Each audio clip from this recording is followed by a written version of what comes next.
You have a priority in your life.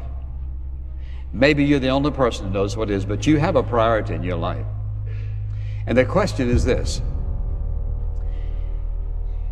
do you value your relationship with Jesus Christ enough to make Him, time alone with Him, the number one priority in your life?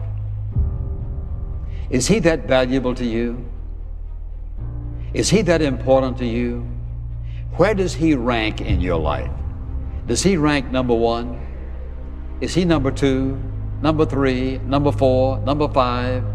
Is He down so far in the list on your time, your energies, your interest, your love, your devotion, that you can't figure out exactly where He fits?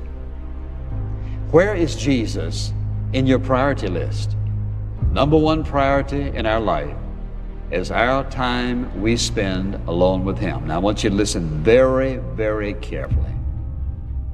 The most important thing in your life and my life today, tomorrow, next month, next year, every year, till the moment we die, is our personal, intimate relationship with Him, with Christ.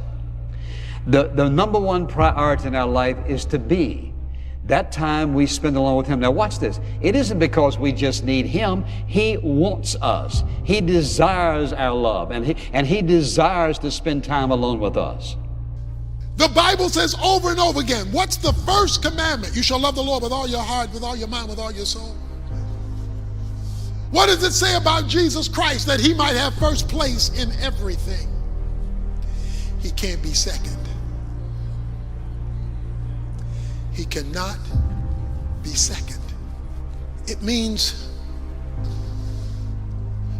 that you have to find time for Him when you have time for other things.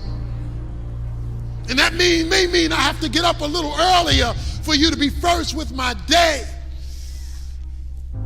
So He's waiting on you to meet with Him every day, every day. I don't care how stormy your circumstances are.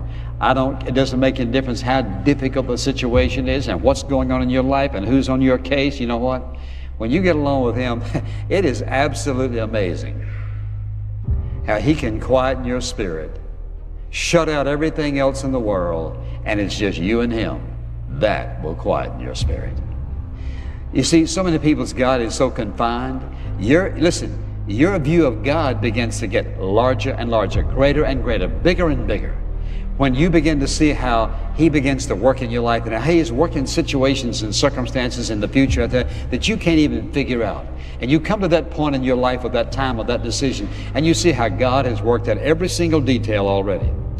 Now, we don't know what tomorrow holds. None of us do. And so we can't predict the future, and we can't make decisions today that affect the future. And so we have to make decisions today that affect today.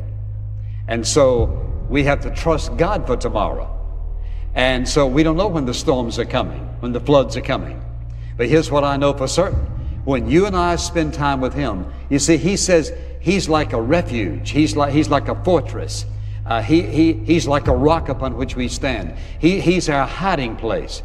Spending time with Him oftentimes prepares us, so quietens our soul, that we are ready when something comes that would normally blow people off course, that does not affect us. Because why? Because we know who is in control of our lives. Is Jesus first? Now watch this. As you look at the way you spend your time, is He first?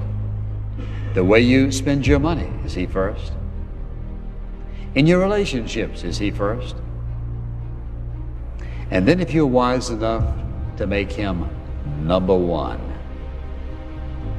in relationship and every other aspect of your life, you watch God transform you in a way that you would never begin to imagine. One thing I know for certain, you never lose making Him number one.